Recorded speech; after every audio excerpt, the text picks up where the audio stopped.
supaya kita jalankan bisnis berdasarkan data yang kita kumpulkan. Sehingga saat kita mengambil keputusan, ada pemahaman mendalam terhadap bisnis kita sendiri, karena kita kumpulkan sendiri datanya semuanya. Kita tahu cara kumpulkan data, tahu membaca data, dan tahu menganalisa sebagai dasar pengambilan keputusan. Akhirnya nanti pengambilan keputusan bukan berdasarkan emosi atau berdasarkan ikut-ikutan atau karena semangat-semangat, tapi karena melihat data. Berapa mesinnya yang saya butuhkan? Karena datanya begini. Bagaimana harga jualnya? Harus segini karena datanya begini. Ya, semuanya. Apalagi kalau kita sudah menentukan target. Semua keputusan dalam bisnis harus bisa ada hubungannya sama pencapaian target. Karena data ini semuanya nantinya akan dikumpulkan menjadi bisnis plan. Jadi bisnis plan ini yang nantinya kalau seandainya kita serius mau berbisnis, bukan sekedar isi waktu luang atau cuma pengisi masa pensiun, tapi betul-betul mau berbisnis dan menciptakan kebermanfaatan yang kalaupun misalnya dengan sistem yang benar, dengan hitungan yang benar, akhirnya meskipun kita tidak terlibat lagi di bisnis, bisnis ini bisa tetap berjalan karena semuanya ada hitungannya dari awal.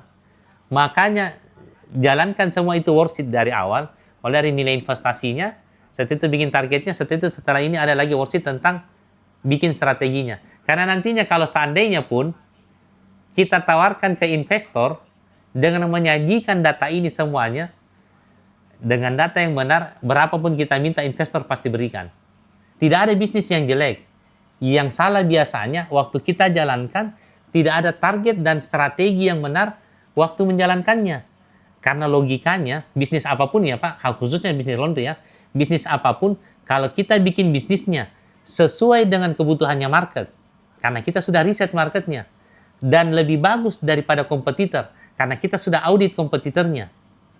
Nah, harusnya pasti rame.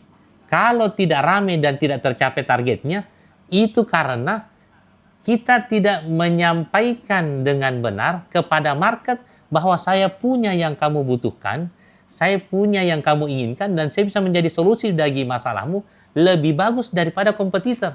Makanya jangan buka usaha ikut-ikutan. Atau kalau ada yang menawarkan investasi, tawarkan berapa targetnya, bagaimana strateginya. Jadi apakah dia sudah jalankan riset market dan audit kompetitor di lokasi yang dia sudah pilih untuk sebagai usaha. Kalau sudah dia jalankan semuanya, oh lokasinya di mana, bagaimana marketnya, begini marketnya, jumlahnya segini, dan begini pekerjaannya, dan begini anunya, kebiasaannya, begini semuanya, oh kompetitornya bagaimana, begini. Makanya dari data ini, jadi kita memutuskan berdasarkan data, dari data ini begini nilai investasinya, dari nilai investasi segini, begini keuntungannya, dari keuntungan begini, begini strateginya. Kalau semuanya dijalankan dengan benar, dengan pembacaan data yang benar, insya Allah itu kan namanya ikhtiar maksimal. Ini baru namanya ikhtiar maksimal. Kita sudah berusaha, kalaupun tidak seperti yang kita harapkan, itu baru dibilang takdir. Tapi kalau kita tidak pernah riset market, audit kompetitor, dan menghitung dengan cara yang benar, bahkan menentukan target dengan cara yang salah, tidak ada strategi, tidak ada job desk, tidak ada KPI, ya wajar kalau ternyata bisnisnya tidak seperti yang kita harapkan. Karena tidak menjalankan urutan-urutannya. Jadi kalau dibilang berapa banyak yang bangkrut, Alhamdulillah Pak ya, semua karena Allah, saya punya kurang lebih 30 laundry, semuanya jalan, bukan cuma autopilot. Bisa jalan, bukan cuma bisa jalan meskipun saya tidak terlibat, tapi bisa bertambah cabangnya meskipun saya tidak tahu bahwa ada lagi bertambah cabang. Karena saya memang spesialisasi membangun sistem supaya, dan saya bikin kurikulum supaya orang tahu, oh ternyata ini yang dibutuhkan untuk menjalankan bisnis. Yang kalau ada yang hilang dari sini, contoh tadi dari nilai investasi, dari 8 itu ada yang hilang, susah untuk bertumbuh.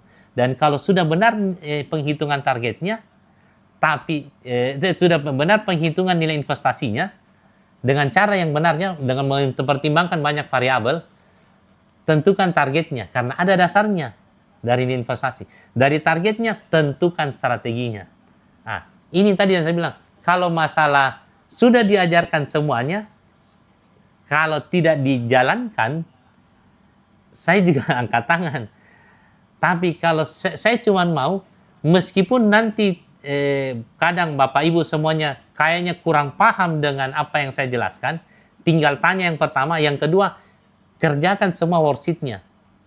Tulis berapa nilai sewa tempat, terus mesinnya. Kalau tidak tahu, ini mesinnya berapa sih harganya? Oh, idealnya sih mesin kecil segini, mesin besar segini. Terus apa saya pilih mesinnya? Oh, nanti kita ukur dari market dan kompetitor supaya kita tahu mesin apa yang idealnya.